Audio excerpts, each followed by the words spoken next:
நடிகை கௌதமி அளித்த நில மோசடி புகாரில் கைதான அழகப்பன் உள்ளிட்ட 5 பேர் தற்போது சென்னை எழும்பூர் நீதிமன்றத்தில் ஆஜர்படுத்தப்பட்டுள்ளனர். இதுகுறித்த கூடுதல் விவரங்களை செய்தியாளர் ராகவேந்தர் வழங்க கேட்கலாம். வணக்கம் ராகவேந்தர், வழக்கின் விவரங்கள். வணக்கம்.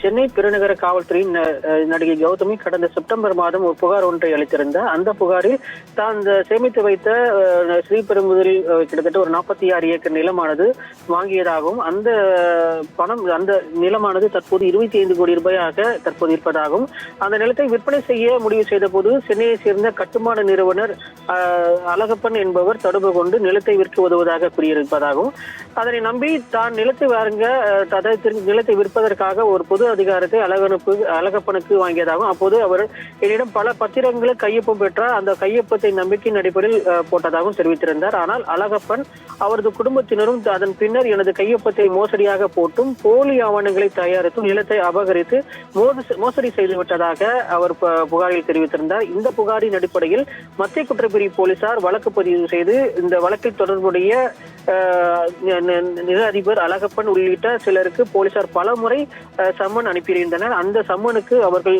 எந்த ஒரு பதிலும் அளிக்காததை அடுத்து லுக் அவுட் நோட்டீஸும் கடந்த நவம்பர் மாதம் அனுப்பப்பட்டது. இந்த வழக்கில் தேடப்படும் அழகப்பன் உள்ளிட்ட சிலர் கேரளா மாநிலம் திருச்சூரில் பதுங்கி இருப்பதாக மத்திய குற்றப்பிரிவு போலீசாருக்கு ரகசிய தகவல் கிடைத்தது. அதன் அடிப்படையில் மத்திய குற்றப்பிரிவு போலீசார் உள்ளூர் போலீசார் உதவியுடன் திருச்சூர் அருகே இருக்கக்கூடிய கிராமத்தில் பதுங்கியிருந்த அழகப்பன், அவரது மனைவி நாச்சியார், அவரது மகன் சிவ அழகப்பன், அந்த சிவ அழகப்பனின் மனைவி ஆர்த்தி, கார் ஓட்டுநர் சதீஷ் ஆகிய 5 பேரை நேற்று கைது செய்ததாக அவர் தெரிவித்திருந்த மத்திய குற்றப்பிரிவு போலீசார் தரப்பில் தெரிவிக்கப்பட்டது.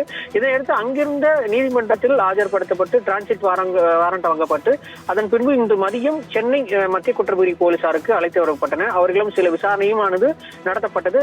அதன் பின்னர் தற்போது சென்னை எழும்பூர் நீதிமன்றத்தில் இருக்கக்கூடிய மத்திய குற்றப்பிரிவு போலீசார் வழக்குகளை விசாரிக்கக்கூடிய அந்த நீதிமன்றத்தில் தற்போது ஆஜர்படுத்தி இருக்கின்றனர்.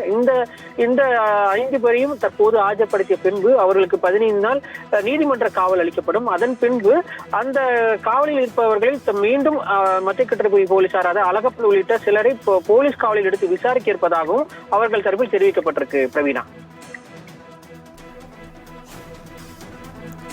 விவரங்களுக்கு நன்றி ராகவே.